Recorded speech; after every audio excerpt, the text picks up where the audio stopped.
From KUNC and the NPR network, this is In the NoCo. I'm Brad Turner, in today for Aaron O'Toole. This might be the end for text messages from the school lunchroom and Instagram pics from the hallways, at least if students follow the rules. Denver Public Schools, the state's largest school district, announced last week it's banning cell phones, smartwatches, and other devices during the school day. Previously, different schools in DPS had different policies on when or if to allow kids to use devices.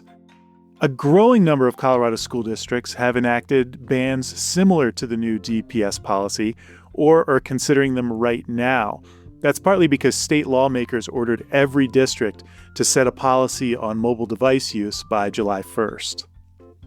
So, how did school officials in Denver arrive at a bell-to-bell prohibition on phones? And what factors are different districts weighing right now?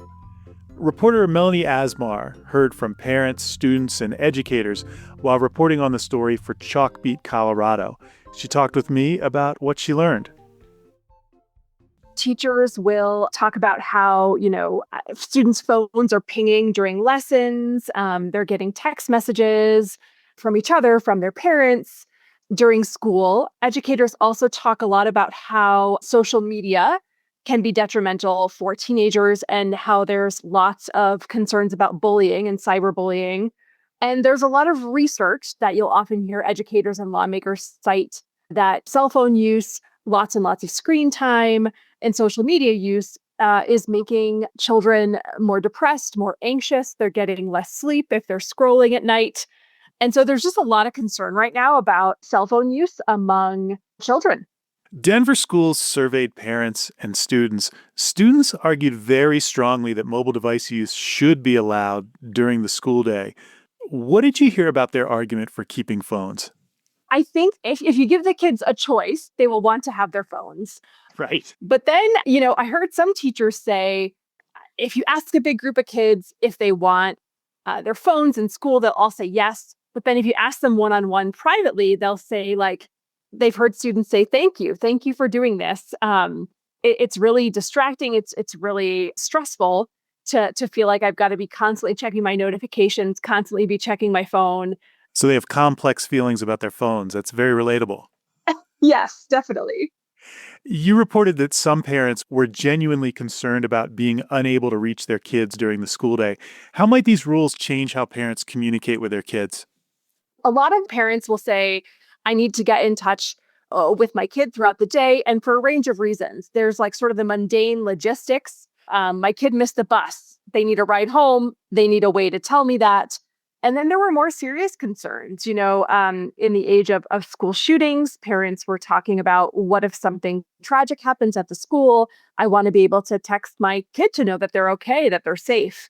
And I think educators' response to that is that schools have landlines. One educator said, I don't want to sound like a jerk about it, but our schools have landlines and parents can call the landlines and they can get a message through to their kid.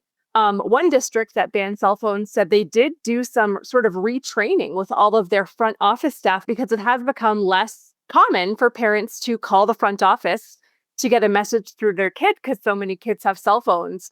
Students in grades K through 12 have never lived in a world without mobile phones, but lots of schools already ban phones for part of the day. How big of a shock are these bans for students who've previously had access to phones during school hours? I think enforcement of the bans is the biggest hurdle. Students will try and find a way around these bans. At some schools, you have to turn in your phone and it gets kind of locked up for the day, and students will turn in fake phones or burner phones. Or one educator said a student made a phone out of Legos and turned that in. And so students will find a way around it if they want to. Let's talk a little bit more about enforcement. A bell-to-bell ban is a lot simpler than saying we'll allow phones at lunch or during passing periods. How much did the simplicity of the bell-to-bell ban factor into that decision for DPS? I think that simplicity was a big part of it, especially for the people who are having to enforce this, for the principals and the teachers. One Denver principal said, if you allow the phones to be in their pockets or you allow them to have them during passing periods. They'll just go to the bathroom for a quick hit of Instagram. They'll be constantly asking to use the bathroom or go to their locker because they know they can check their phone. There's actually a District 51 in Grand Junction that is moving from sort of a partial ban in high school to a full ban this upcoming year. And they say it's just because they've seen such great effects of a full ban at the middle school. The superintendent in District 51 was saying, the middle school principals are talking about how kids are playing at recess in middle school, which is like something they haven't seen in many, many years. Usually the kids would all be sort of silently like in their own little phone bubble. And now they're like playing with each other at recess. And they want the same for their high school students at lunchtime and in their downtime. You heard different reasoning from school leaders in more progressive versus conservative school districts. They generally agreed on the need to reduce phone use during school, but they had different reasoning for asking for those bans. Talk about those different lines of reasoning. Yeah, a couple of school districts recently presented to the State Board of Education about how their bans were going. And a more conservative district in Colorado Springs was talking about, the reasoning for their ban was not necessarily about improving student mental health. That superintendent of District 11 said, our district is not in the wellness game. We leave mental health and mental health concerns to parents. We think that's their responsibility.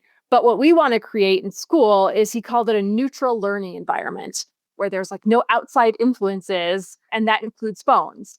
So that is sort of their reasoning. One of the more progressive districts who was presenting to the board was talking a lot about mental health and higher rates of anxiety and depression for students who are on their phones a lot and for teenagers who use a lot of social media.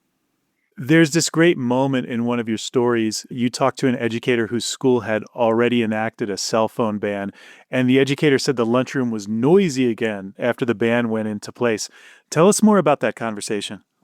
Almost every educator I've talked to about this has said the same thing. Like, the noise is back. And you might not think that's a good thing, but they think it's a great thing.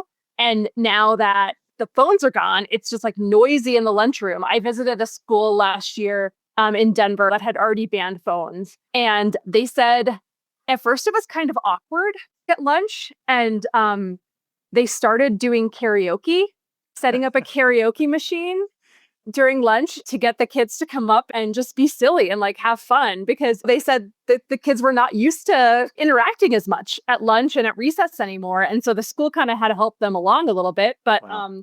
They said it's been great since then.